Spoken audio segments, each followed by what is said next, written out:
إن الحمد لله نحمده ونستعينه ونستغفره ونعوذ بالله من شرور أنفسنا ومن سيئات أعمالنا من يهده الله فلا مضل له ومن يضلل فلا هادي له وأشهد أن لا إله إلا الله وحده لا شريك له وأشهد أن محمدا عبده ورسوله أما بعد. Əziz və dəyərli olan qardaşlar, hər birinizi salamlayıram. Esselamu Aleyküm və Rahmetullahi və Barakatuhu. Və bundan sonra aləmlərin Rəbbi olan Allah'a həmd sanlar olsun. Biz növbəti dərsimizə Peyğəmbər sallallahu aleyhi və səlləmin həyatı haqqında olan Şəmail Şeyx Arafat İbn Həsən Muhammedi Hafizahullahın şərhi ilə oxumaya davam edirik. Və bugün inşallah sifətü fəmihi və aynihi sallallahu aleyhi və səlləm. Peyğəmbər sallallahu aleyhi və səlləmin ağız quruluşu və həmsinin gözləri haqqında olacaqdır. Və Şeyx Cabir ibn Samura radiyallahu anhudan olan hədisi getirir ki, söylədi ki, Kana Rasulullah sallallahu aleyhi və səlləm dali'al fəm. Peyğəmbər sallallahu aleyhi və səlləm geniş ağza sahibi idi, ağzı geniş idi. Əşkələl ayn, gözlərinin bəyazlarında qırmızılıq var idi. Mənhusəl aqibeyn, dabanlarının əti Allah Rasulunun az idi. Və bu hədisdə Səələ Şübə ibn Həccac Siməkən qalə ləhu, Siməkdən soruşdu ki, Şübə ibn Həccac rahiməhullah Aziməl fəm haqqında, yəni dali'al fəm, ağzının genişliyi haqqında buyurdu ki, Peyğəmbər sallallahu aleyhi və səlləmin ağzı geniş idi. Və həmçinin onun gözlərində, ağında qırmızılıq var idi. Və Şeyx bu hədisi axıra kimi şərh edəcək, bir-bir bizə əlavə faydalar verəcək, hafizəhullah. Buyurur ki, genişliyi necə ki gəldi Peyğəmbər sallallahu aleyhi və səlləmin ağzında, ağız quruluşunda, Əd-Dali keçir hədisdə. Buna misal olaraq və ümumən qardaşlar baxsaq, görərik ki, Peyğəmbər sallallahu aleyhi və səlləmin hədislərində, xüsusən də onun şəmailində, vəsiflərində elə kəlmələr işlədir ki, sahabələr Allah Rasulun sallallahu aleyhi və səlləmə vəsf etməkdən ötürü baxırsan ki, digər, yəni tabiinlər bilmirdilər o kəlmələrin mənalarını. Ona görə onlara sual verilirdi. Onlar da misal dali'al fəm, Əd-Dali orada nə olduğunu Şübə ibn Həccac bilmir. Ona görə Sibəkdən soruşur, ravidən, sahabədən ki, nə demək idi dali? Və o da ona izah edir. Baxmayaraq ki, ikisinin də dili ərəb diliydi. Bax, ona görə, qardaşlar, sən sahabələrə qayıtmasan, dini başa düşə bilmərsən. Bax, artıq öyrəndikcə, oxuduqca biz bilirik ki, dini başa düşməkdən ötürü sahabələrə qayıtmaq lazımdır. Ona görə sələf adlanır. Qayıdır sələfinə, tabiinə, onun müəllimi sahabiyə, onun müəllimi Muhammed sallallahu aleyhi və səlləmə. Əks halda sən Quranı tək başına başa düşə bilmərsən. Əks halda sahabəsiz sən hədisi başa düşə bilmərsən. Bunu anlamaq lazımdır. Heç də parlaq çıxış edənlərə qulaq asmaq lazım deyil. Parlaq çıxış edirlər, hədisləri inkar edirlər. Allah olan şərrindən qorusun, uzaq durmaq lazımdır onlardan. Sahabiyə qulaq asmasan, sən hədisi başa düşə bilmərsən. Necə ki, Şübə ibn Həccac başa düşmədi. Ona görə soruşur ki, dali nə demək idi? Kimdən? Sibəkdən soruşur. Siməkdən soruşur. O da deyir ki, dali'il fəm, yəni azimul fəm. Ağzının böyük olması idi. Muhammed sallallahu aleyhi ve sellem. Və Şeyx buyurur ki, dali, yəni ərəb dilində geniş siniyə və həmçinin əzalarının hündür, uzun olmasına dəlalət edən kəlmədir ərəb dilində. وَالَّذِي يَكُونُ وَاسِيَ الْجَنْبِينَ وَيُقَالُ الدَّالِي فَهُوَ عَظِيمٌ فِي خِلْقَتِهِ. Yəni bir şeydə dali deyilirsə, o onun xilqətinin, yaradılışının, yəni böyük əzəmətli olmasına dəlalət edir. Və sonra Şeyx buyurur ki, ثُمَّ صَارَتْ هَذِهِ الْكَلِمَةُ تُسْتَعْمَلُ فِي الشَّيْءِ الْعَظِيمِ. Yəni sonra bu kəlmə bir şeyi əzəmətləşdirmək üçün istifadə olundu. Dali kəlməsi. فَمَسَلًا تَقُولُ هَذَا ضَرِيٌ فِي كَذَا وَكَذَا. Misal üçün deyilir ki, filan sahədə insan, yəni peşəkardır. Yəni o işində qüvvətlidir deyilir. Və həmçinin o həzər rəculun mutədalli fi ulumul ədəb. Və yaxud həmçinin işlənilir ki, deyir kitabda filan kəs ədəb elmlərində güclüdür, yəni olduqca güclüdür. Yəni ümumən şeyx gətirir ki, dali, yəni əş-şədid vəl-ğaliz kəlməsindəndir. Yəni əzəmətli olan deməkdir, böyük olan deməkdir. Və həmçinin şeyx və şahid fi sünnə mə cəə fi sahihin, həmçinin sünnədə bu kəlmənin mənasına səhih Buxari və Müslimdə keçən hədisi gətirir ki, sahabə Abdurrahman ibn Avf radiyallahu anhu döyüşə hazırlaşarkən hədisdə keçir ki, mən əvdələ minhumə, yanımda deyir, sağımda solumda 2 dənə gənc var idi. Lakin təmənnəytü ən əkunə beynə əvdələ minhumə. Fikir verin, dali kəlməsini sahabə də işlədir. Mən deyir, istədim ki, arzuladım ki, sağımda solumda döyüşdə bu 2 gəncdən daha qüvvətli olan biri olsun, güclü olan biri olsun, əzəmətli olan biri olsun. Fikir verin, ona görə hətta biz öz başımıza kitabı oxumuruq. Yəni icazə vermir bizə şəriət. Qayıtmalıyıq sələfimizə. Ona görə biz bu kitabı sələflə oxuyuruq, alimlə oxuyuruq ki, o bizə izah eləsin hədisdə nə keçir.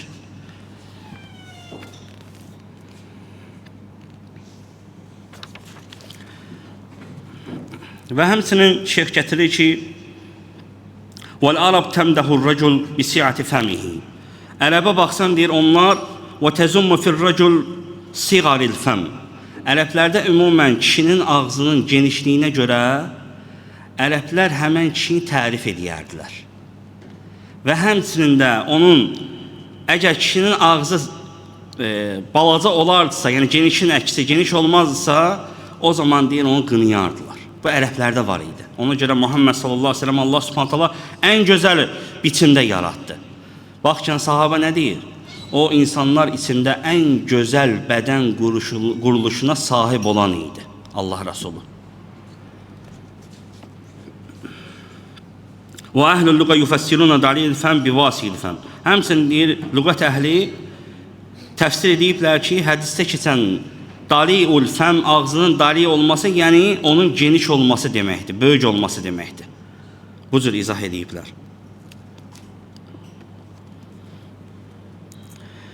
O ba'duhum yazidu feyaqul huwa kinayatu an quwwatil fasaha. Bəziləri də söyləyiblər ki, bu hədisdə olan geniş mənasında onlar Peyğəmbər sallallahu aleyhi və səlləmin fəsahətinin, gözəl nitqinə olan bir kinayət deyiblər. Fədalil fəm huwa mən bəlağa qayetul fəsahə və bəlağa nihayətul bəlağa. Və həmçinin deyiblər ki, bu ən böyük fəsahətə dəlalət edir. Bu cür söyləyiblər. Lakin bu doğru rəy deyil, doğru olan budur ki, şeyx necə gətirəcək də Peyğəmbər sallallahu aleyhi və səlləmin ağzının geniş olmasıdır, böyük olmasıdır. Və əmməl fəsahətul lisan, amma Peyğəmbər sallallahu aleyhi və səlləmin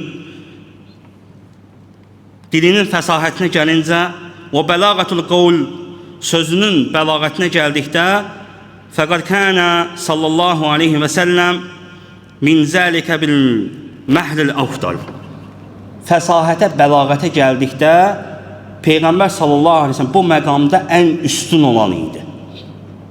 وَالْمَوْضُعُ-llَّذِي لَا يُجْهَلْ. Heç kəsə gizli deyildi ki, Muhammed sallallahu aleyhi ve sellem ən böyük fəsahətli kəs idi. Böyük fəsahəti var idi, nitqi var idi, gözəl danışığı var idi. Dostu da düşməni də hər kəs bilirdi ki, o gözəl nitqi var, danışığı var, bəlağətli, təsir edici danışığı var Muhammed sallallahu aleyhi ve sellem.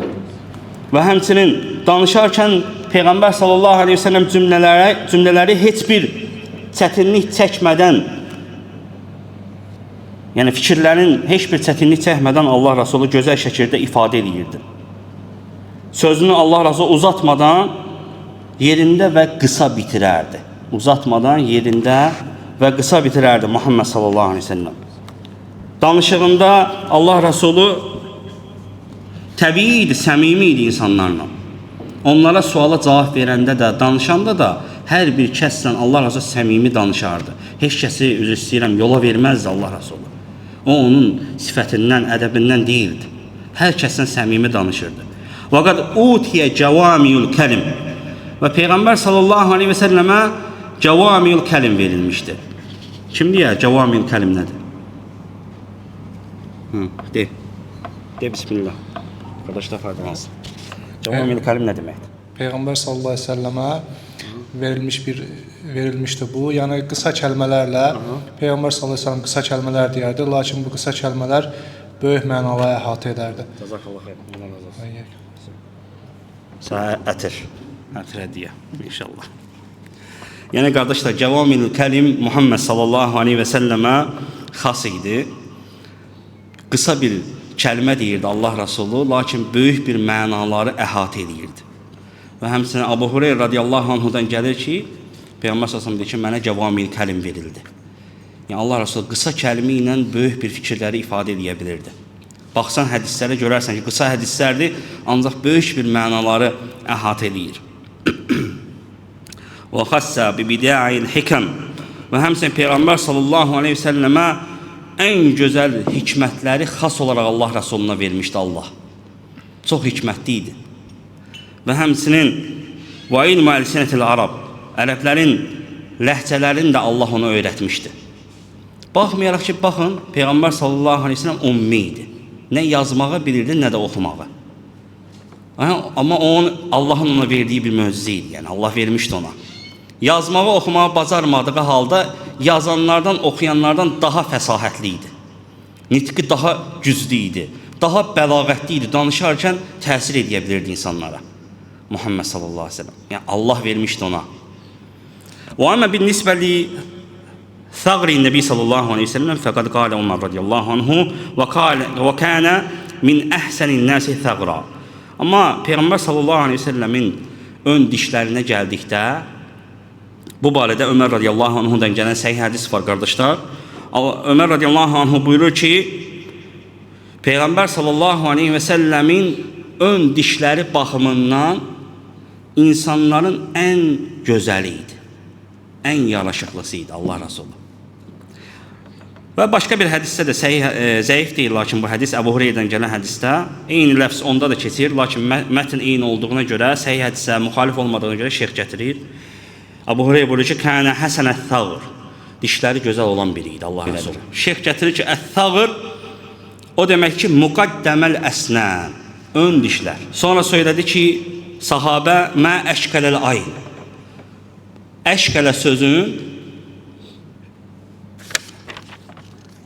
Şu'bə ibn Həccac Siməkdən soruşur. Deyir, əşkələ nədir? Özü bilmir. Fikir verin. Ona görə sən qayıtmalısan yenə kimə? Sahabiyə. Yenə qayıtmalısan sahabiyə. Deyir ki, əşkələl ayn Simək gətirir ki, tavi şəqqil ayn. Yəni Peyğəmbər sallallahu gözünün yarığı uzun idi. Lakin bu deyir, ravinin xətasıdır. Göz yarığının uzun olması demək deyil. Söyledi ki, vahəzə təfsir xata min Simək rahiməhullah. Simək rahiməhullahdan olan bir xətadır.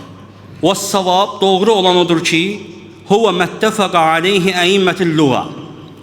Əhl-ül lüğa, lüğət alimləri ittifak ediblər nəyin üzərində? Onlar söyləyiblər ki, humratun fi bəyədil ayn. Allah Rasulunun gözünün ağlığında olan qırmızılıq idi. Diqqətlə qulaq asaq. Allah Rasulunun gözünün ağlığında olan qırmızılıq deməkdir. Doğru olan budur. Gözünün ağında qırmızılıq var idi. Və huwa mahmudun indəl ərəb ciddən.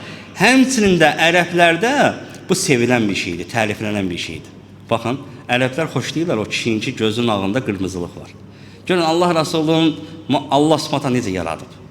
Ən gözəl biçimdə zaten bizləri, insanları yaradıb, Muhammed sallallahu aleyhi ve sellemə də gözəl biçim vermişdi. İnsanlardan yenə də daha gözəli idi, yaraşıqlısı idi. Ərəblər sevirdilər deyir, elə bir gözlü adamı. Summiyyətdən sonra gətirib əşqələ sözünə dəlil gətirir. Deyir ki, əşqələ sözü həmçə şeyx deyir, işlənir. Ağ qanla qırmızı qan bir-birinə qarışanda rəng əmələ gəlir, ağa qırmızılıq qarışır. Bax, həmin sözə deyilir əşqələ. Ona görə deyir ki, gözünün ağına qırmızılıq qarışmışdı Allah Rasulunun sallallahu aleyhi ve sellem. Elhamdülillah, sahabələr bizlərə dini başa saldılar. Ona görə Allah Rəsulü buyurdu ki, xayrukum qarni, sizin ən xeyriniz mənim zamanımda olanlardır. Summellezine yalunhum summellezine yalunhum. Sonra onlardan sonra gələnlərdir, sonra onlardan sonra gələnlərdir. Dahhak rahimehullah deyir ki, bilmirəm deyir, 2 dəfə dedi bunu, yoxsa 3 dəfə dedi. Summellezine yalunhum. Sonra onlardan sonra gələnlərdir. Yəni Allah Rəsulunun zamanında olanlar, sahabelər ən xeyirlilərdir, ən xeyirlilər. Və həmçinin Hafiz İraq rahimehullah söyləyir ki, əşqələl ayn o deməkdir ki, yəni Allah Rəsulunun gözünün ağlığında qırmızılığın olmasıdır. Və digər hədisdə Cəbir ibn Samura radiyallahu anhudan gəlir, həmçinin hədis, səhih hədisdir. Söyləyir ki, kənə Rasulullah sallallahu aleyhi ve sellem Allah Rəsulu əşhələl ayn idi. Birincidə nə keçdi? Əşkələ. Bu, qardaşlar, elm məclisidir. Elhamdülillah. Allah bizdən qəbul etsin. Kim qeyd eləmək istəyirsə qeyd etsin. Birincə keçdi əşkələ. Əşkələ nə oldu? Gözünün ağlığında olan qırmızılıq. Yenə Cəbir ibn Samura rəvayət edir hədisi. Bu hədisdə keçir ki, əşhələl ayn. Əşhələ. Əşhələ nədir? Əşşuhlə mə'nahu humra fi səvadil ayn. Gözün qarasında olan qırmızılıqdır. İkisi də səhihdir. Peyğəmbər sallallahu aleyhi ve sellemin gözün ağında da qırmızılıq var idi. Yəni düm ağ deyildi. Qarasında da qırmızılıq var idi.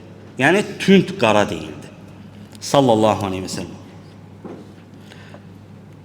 Və həmçinin İyad rahiməllahdan, Əl-Qadi İyad rahiməllahdan gətirir ki, Səvabuhu məttəfəq aleyhin uləmə və nəqaluhu Əbu Ubeyd və cəmi əshabil qarib innə şükləhum rəfi bəyadil ayn və hu məhmud və şühlə. Eyni də bu da ərəblərdə, qardaşlar, bəyənilən bir göz, necə deyək, görünümü idi. Ərəblər bəyənirdilər. Allah subhanət Allah, Muhammed sallallahu aleyhi ve sellem belə yaratmışdı. Yəni, fayda olaraq, əşşuklə deyəndə gözün ağında olan qırmızılıqdır. Əşşuhlə deyəndə isə gözün qarasında olan qırmızılıqdır. Doğru olan rəy budur. Sən Peyğəmbər sallallahu aleyhi ve sellem səndən gözünün rəngi soruşulsa, bu cür tərif edəcəksən. Səhih olan budur, qardaşlar. Və fi hədisin Ali, həmsə Əli radiyallahu anhudan gələn hədisdə keçir ki, muşrabul ayn bi humra. Allah Rasulunun gözünə humra, qırmızılıq qarışmışdı. Və həzə yuvafiqu mə cəə fi sahih Müslim, ənəhu əşkələl ayn. Və bu da söyləyir ki, Səhih Müslimdə keçən hədisə müvafiqdir. Əbu Hüreyrədən gələn hədis ki, Peyğəmbər sallallahu aleyhi ve sellem gözünün ağında qırmızılıq var idi. Və zəif hədis gəlir Əli radiyallahu anhudan. Şeyx gətirir bunu, fayda olaraq da indi deyəcək niyə gətirir. Buyurur ki, ənəhu kənə əd'acəl ayni. Peyğəmbər sallallahu aleyhi ve sellem əd'acə. Baxın, yenə şeyx şərh edir, sözün mənası nə deməkdir? Əd'acə, əddə'ac, əl-muradu bihi şiddəti səvadil ayni. Gözlərdə olan qaranın şiddətli qara olmasıdır. Bax, bu da zəifdir. Şeyx deyir ki, baxın, bu hədisdən agah onun zəif hədisdir, əməl olunmur. Səhih olan nə idi? Qarasında qırmızılıq var idi, ağında da qırmızılıq var idi, sallallahu aleyhi ve sellem. Və həmsə Əbu Hüreyra radiyallahu anhdan gələn hədisdə, səhih hədisdir, keçir ki, kənə hədibəl əşfar, əşfaril ayn. Peyğəmbər sallallahu aleyhi ve sellem kiprikləri hədib sözü işlədir. Yenə ona şərh verəcək. Hədib, yəni uzun idi. Kirpikləri Allah Rasulunun uzun idi və sıx idi. Əşfaril ayn, sıx idi. Əy ənə şi'rəl-ləzi alə əşfəfih tavilun və qazirun. Peyğəmbər sallallahu kirpikləri uzun idi və sıx idi. Biz ətraflı artıq gözü haqqında elmdə, qardaşlar, öyrənirik. Rəngini öyrənirik, ağzından öyrəndik genişliyindən və həmçinin kipriklərini öyrənirik. Necə idi? Kiprik var idi, yox idi, var. Elə deyilmi? Hətta sıx idi və uzun idi Muhammed sallallahu aleyhi ve sellem kirpikləri. Və cəə fi vasfid dəbbə əd-dəbbətəlləti vəcədət mə'əd-dəccəl bi-ənəhə əhləb. Bax, hədisdə keçir ki, hədibəl əşfar, uzun idi. kirpikləri. Hədibə təzədən misal gətirir. Ki, kimdən? Təmim ət-Dərimi radiyallahu anh hədisindən. Təmim ət-Dəri də söyləyir, Peyğəmbər sallallahu aleyhi ve sellem özü rəvayət edir. Çünki Dəccalı o görmüşdü. Yanında olan heyvanı da. Deyir ki, onun önündə olan tüklərlə arxasında olan tüklər bir-birindən seçilmirdi. Yəni, hər iki tərəfində sıx, uzun tüklər var idi. Hədib həmən hədisdə də keçir. Və o fi hədis Yazid el-Farisidən gəlir hədisdə ki, Ra'an Nəbi sallallahu aleyhi ve sellem fi mənamihi əkhələl ayni. Diqqətli olun, Peyğəmbər sallallahu aleyhi ve sellem yuxusunda görür. Necə? Əkhələl ayni. Gözləri sürməli idi, deyir. Fəqassa ru'yahu alə İbn Abbas. Söyləyir ki, gözləri sürməli idi, amma öz-özünə sürməli idi. Yəni, sürmə çəkilməmiş sürmə. Özündən olan, yəni biz bəzən insanlarda görürük, deyilim, o subhanallah sürmə çəkib sanki. Amma Allah subhanallah ilə yaradıb. Qardaş görsən sürməlidir. Yuxusunda elə görür. Gəlib İbn Abbasa danışır, sahabiyə. Ki, həqiqətən Allah rəsul elə idi, düz görüb. İbn Abbas radiyallahu anhu deyir ki, fəqalə, لَوْ رَعَيْتَهُ فِي الْيَقَظَةِ مَسْتَتَعْدَ أَنْ تَنْعَتَهُ فَوْقَ هَذَا.